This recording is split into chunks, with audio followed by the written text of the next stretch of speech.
পাকিস্তানের বিমান বাহিনীর ৩টি ঘাঁটি লক্ষ্য করে মিসাইল হামলা চালিয়েছে ভারত। শুক্রবার মধ্যরাতে নূর খান বিমান ঘাঁটি, রফিকি বিমান ঘাঁটি এবং মোরাইদ ঘাঁটিতে এই হামলা হয় বলে জানায় ইসলামাবাদ। ভারত যেভাবে পাকিস্তানে হামলা করছে, আজকে ভারত যদি মিসাইলগুলো পাকিস্তানে নিক্ষেপ না করে বাংলাদেশে নিক্ষেপ করত, তাহলে এতক্ষণে হয়তো বাংলাদেশের সব জ্বলে পুড়ে ছারখার হয়ে যেত।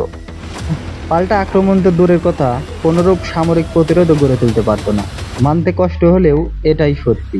কেননা বাংলাদেশের যুদ্ধ বিমান মাত্র 44টা, যেখানে পাকিস্তানের 328টা, ভারতের 513টা। তাছাড়া বাংলাদেশের মিসাইল বা জেট প্লেন ধ্বংস করার কোনো প্রযুক্তি নাই।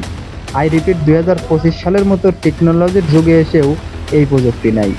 স্বাধীনতার এত বছর পরেও সামরিক দিক দিয়ে বাংলাদেশ উন্নত হতে পারেনি। ভারত পাকিস্তানের যেখানে 4201টার মতো যুদ্ধ ট্যাঙ্ক, সেখানে আমাদের যুদ্ধ ট্যাঙ্ক মাত্র 232টা।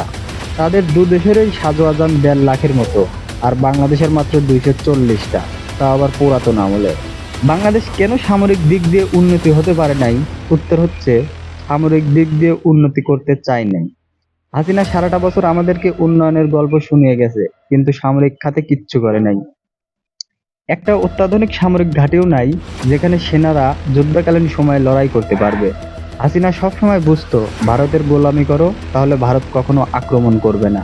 অথচ আওয়ামী লীগ এখন পর্যন্ত যে 94 বিলিয়ন ডলার পাচার করেছে, সেগুলো দিয়ে যদি সামরিক খাতটাকে সাজানো হতো, তাহলে গোলামি ছাড়াই ভারত পাকিস্তান সহ অন্য দেশ বাংলাদেশকে স্বামী করে চলত।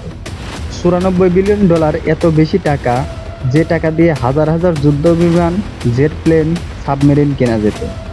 পার্শ্ববর্তী দেশগুলো তখন বাংলাদেশকে দিনে 2 বার সালাম করত।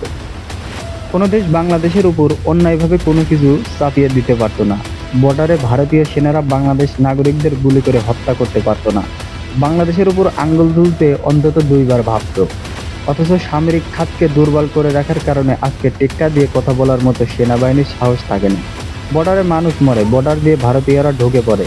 হাসিনার আমলে বর্ডারে মানুষ মারলে হাসিনা কোনো পদক্ষেপই নিতে দিত না। বোঝাতো ভারতীয়রাই তো মেরেছে, থাক, বর্ডারে এমন 2-1টা মানুষ মরেই।